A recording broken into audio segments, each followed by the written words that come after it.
Hi guys, welcome back on Tech Aid. We are providing you practical solutions to your problems, whether it's a simple hack or a step-by-step guide. We have got you covered. In this video, I will gonna show you that how to connect Instagram to Facebook. First of all, you can open the Instagram application. I can already open the app, and now you can go to the profile icon at the bottom right corner of the screen. After going it, you can just simply make sure if you want to keep your online activity private and access to restricted contents like I do. Trying using a VPN. It's secure, easy to use, and makes some browsing safer.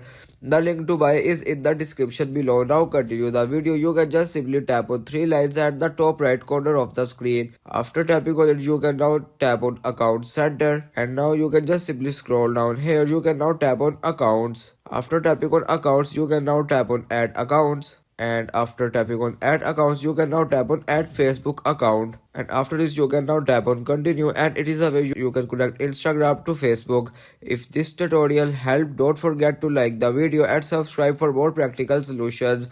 Got questions or need extra help, drop a comment below and we will be happy to assist. See you in the next one. Thanks for watching.